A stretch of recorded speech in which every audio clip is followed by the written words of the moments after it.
Throughout history, there have been countless unexplainable stories, events, and moments captured on audio.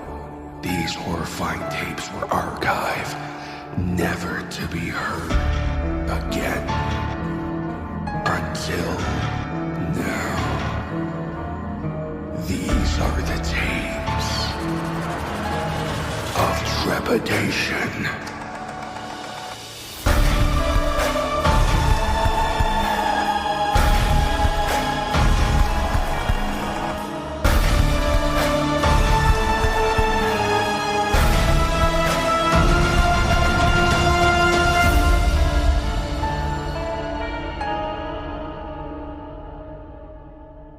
Tape number 95.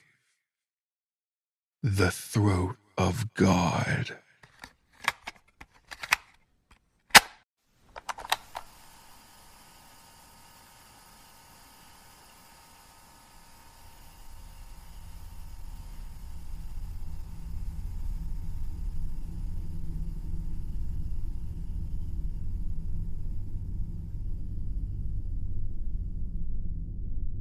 Words cannot articulate how dark it gets in those caves. There is no darkness so pure, so absolute as the darkness that lives inside a cave 100 meters underwater. All those videos you've seen online, they use fancy low-light cameras, 10,000 lumen flashlights. But when you're down there, just you and the depths, and you turn out that light, get swallowed by the dark. You might as well have never existed at all. Then there's the silence.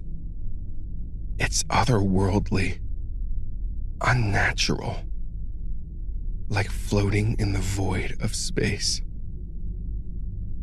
Nothing at all but the thrumming of your own blood inside your skull. I think that's what's always kept me coming back. As crazy as it seems, it always gives me a feeling of inner peace like nothing else. I've been planning this excursion for weeks now, and the stars align perfectly. As I plunged feet first from my boat off the coast of Belize, a clear blue sky bid me farewell, and calm waters welcomed me into their embrace. I kicked my legs, my flippers propelling me toward the opening of the Throat of God cave system. I crossed the gaping maw of the entrance, floating weightlessly above the vast, lightless abyss that plunged deep into the earth below. A rusted sign featuring the Grim Reaper, scythe and all, tries to discourage me from going any deeper. I'd scoff at it if it wouldn't fuck up my regulator. I check my dive watch as I propel myself slowly into the depths. 50 meters. 60, 70. I hit the cave floor. The tunnels expand out in front of me into countless branching paths. I follow the path I've studied so intently until I come to the main event. A small, horizontal, conveniently man-sized crack in the cave wall, lined with bleach white, jagged limestone like shattered teeth.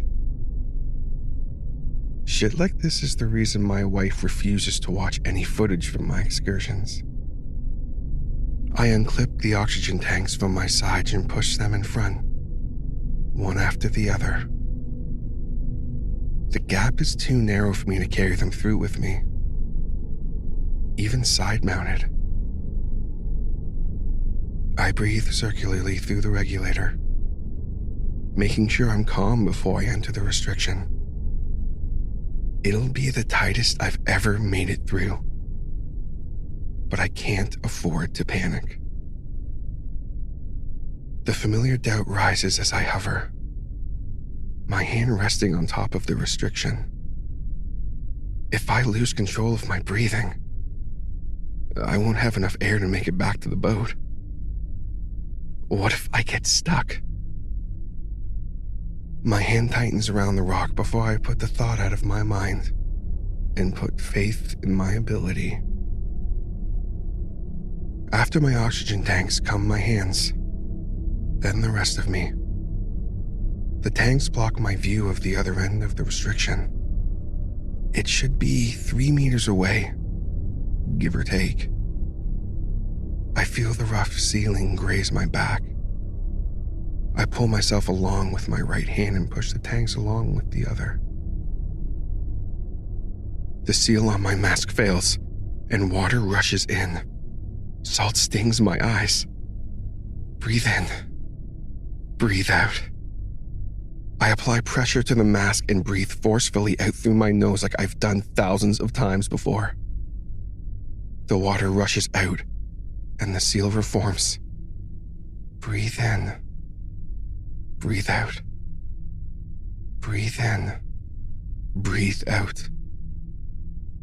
Bubbles flutter out of my regulator to tickle the ceiling. Where is the exit?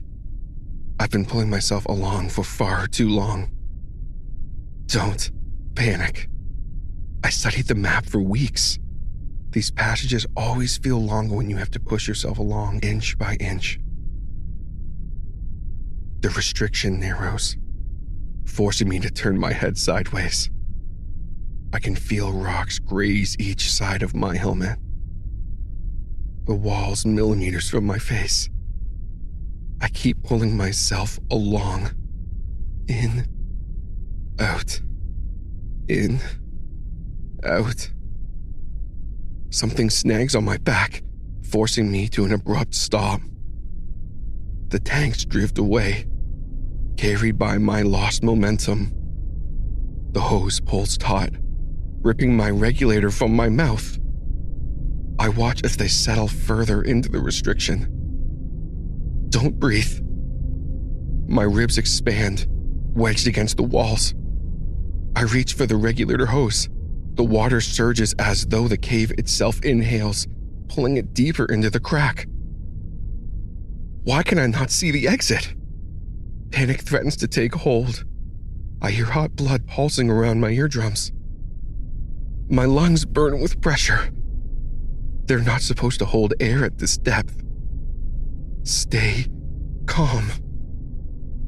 I reach my arm around my back, half contorting myself just to be able to feel at the back of my harness.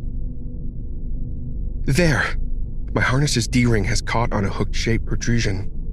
I push myself backwards and feel it come loose. I scramble for my regulator, exhaling sharply into it to clear it, and breathing like a man possessed.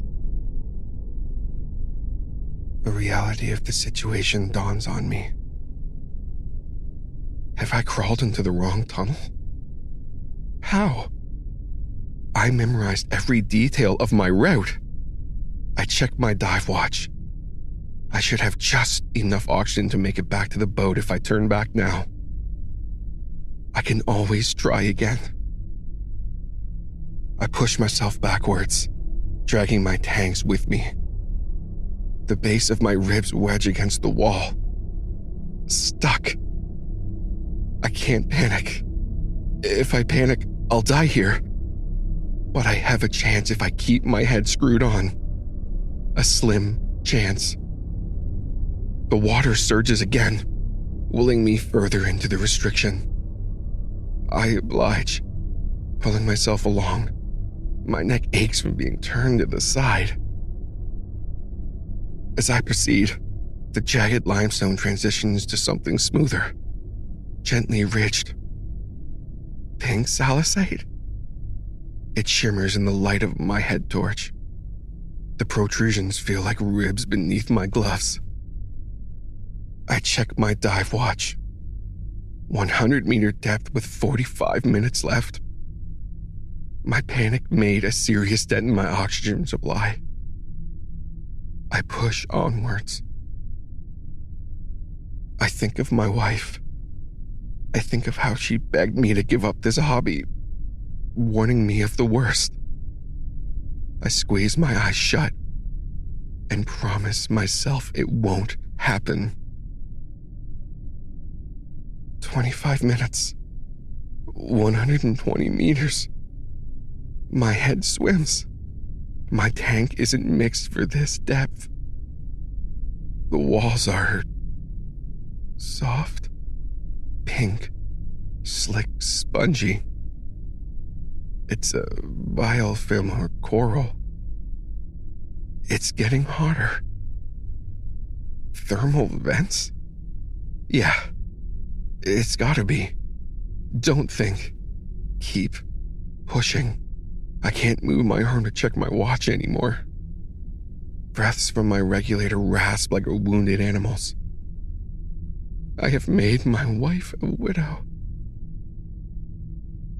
The walls contract around me rhythmically, pushing me deeper into the passage. The heat is unbearable. This is not a cave. There is no sound save for the thrumming of blood surrounding my skull. My regulator cuts out.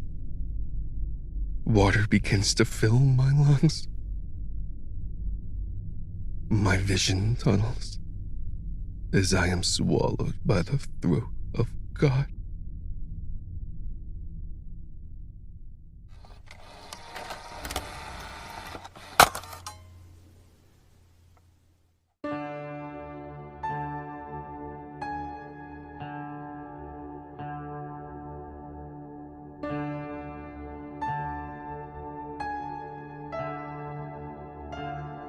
This has been tape number 95, The Throat of God, by the Tapes of Trepidation Horror Narration Podcast.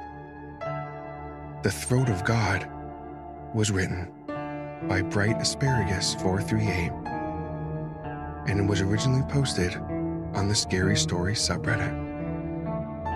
A full-length version of the story was submitted by the author to be narrated on the podcast.